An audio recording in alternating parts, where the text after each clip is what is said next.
Ashley, you're leading into the last race in Japan. Can you tell us what the situation was for you and what the outcome of that race was?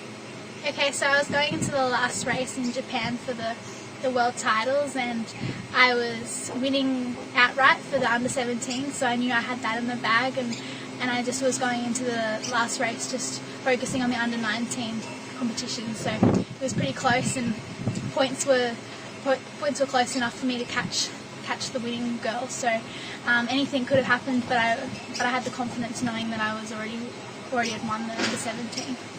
Now you're ready. So yeah. How'd the last race go? How did it feel when you knew you got the title in the bag again? Well, to beat the under 19 girl, I needed to have won by 2 points to her. So she actually won the race and beat me by 2 points. So she actually increased her lead by 2 points. But no, I didn't. It didn't impact my under 17 title. So it was pretty exciting. And how did it feel knowing you were world champion again? Oh, it's a great feeling. Like, I think it just shows how much work you've done in the last year, and I extended my lead compared to last year, so I'd got even better compared to the other under 17 girls. So and do they celebrate by throwing you in the water?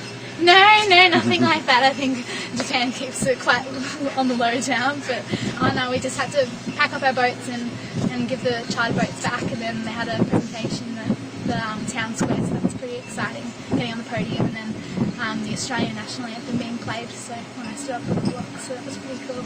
Okay. Any tears or lump in your throat when you hear the national anthem going? No, I think it was just cool, like, oh, it's a familiar tune, because I guess the other presentations were done and I didn't really know the other anthems, so it was pretty cool to actually think, oh wow, that's ours, and it's getting played in Japan of all places, so that was pretty cool.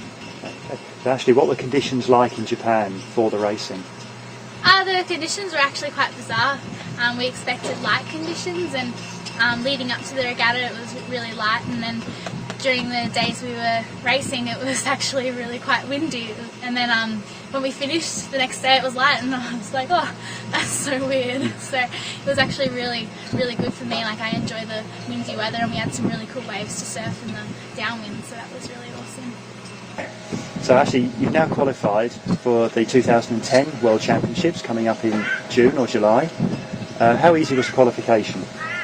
Yeah, I did it really quite easily. Like, the qualification was down in Adelaide, and they had similar waters to Japan actually. The waves were nice and big, and good fun racing, so that was really, really good. And I won it quite easily, so I guess it just puts me in place well for Scotland. And then a few weeks you're off to Scotland, as you said.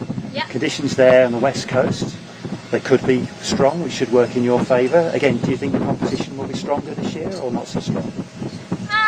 I've got to prepare for anything in Scotland. I don't think I can just count on what the competition's going to be like. I just need to go in there and be the best that I can be, and hope that will be enough, and that I can just adapt to the conditions and adapt to the competition, and just use what I have to do the best I can.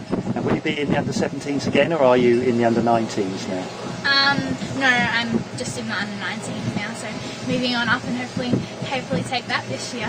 And possibility of being a hat-trick of World Championships? Yeah, you never know, I guess, so just got to go out and do the training here and make sure that I'm prepared as